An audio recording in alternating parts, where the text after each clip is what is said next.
it's very difficult to hold them back for a meeting every week.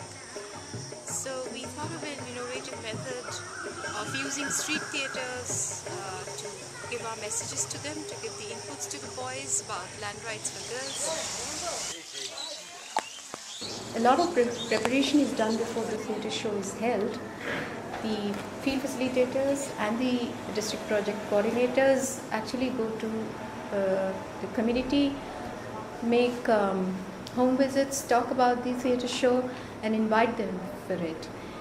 And it's interesting to see the way it happens. When the group is there, they actually begin with a song and a little drum beat and some music, and you can see the boys and girls and people, elderly, young, all rushing to that spot from different places, and they gather there very enthusiastic to see what is going to happen.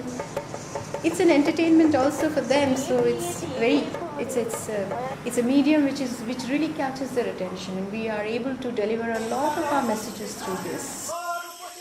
People gather and the show begins,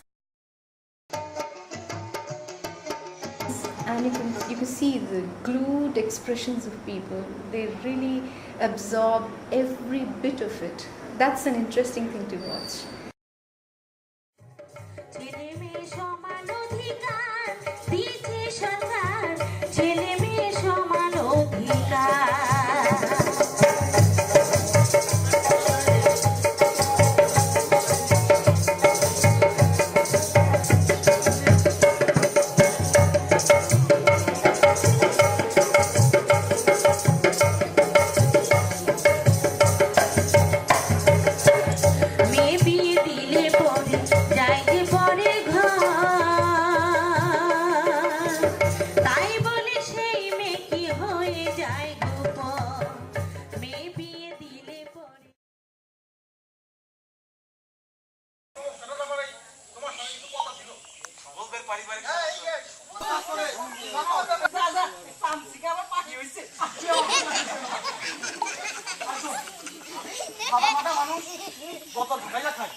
গায়ের লোকেরা তামাশা করে কত কথাই না বলে, তার উপর শ্বশুর শাশুড়ি ছেলে মেয়ে নিয়ে এত বড় সংসার, দুবেলা দুমুঠো খাবার জোটে না ঠিক মতো।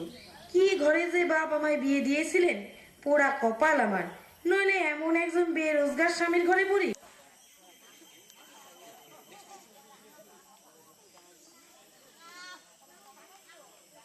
And then after the show, you talk to them.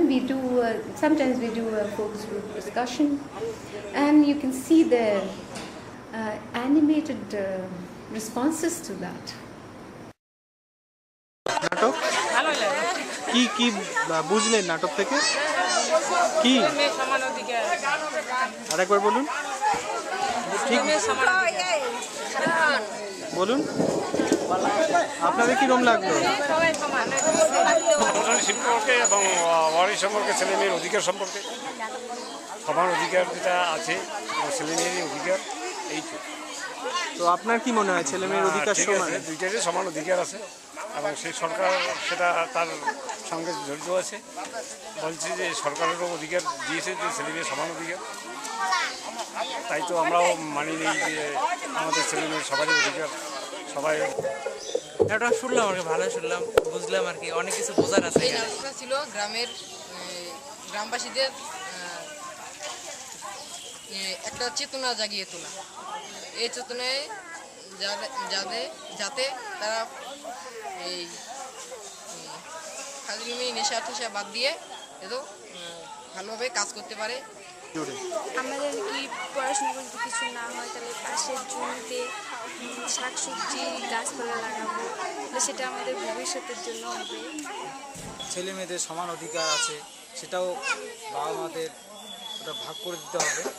একজন মাতা এবং পিতা তো তার সন্তানকে ছোট থেকে মানুষ করে তোলে না, তো ছোট থেকে যখন মানুষ করে তোলে তখন তো দুজনে ছেলে এবং মেয়ে সমান অধিকার থাকতেই পারে, কারণ ছোট থেকে যারা মানুষ করে তুলছে সে তো যখন মেয়েদের বিয়ে হয়ে গেল তখন তো মেয়েরা স্বামীর ঘরে গেল, তো স্বামীর ঘরেই গেল, তো ওর ওর তো আলাদা হতে পারে না, না, তো বাপের বাড়িতে আবার ফিরে আসতে পারে, ফিরে আসে সম্পত্তির ভাগ নিতে পারে। দিচ্ছে সরকার ছেলে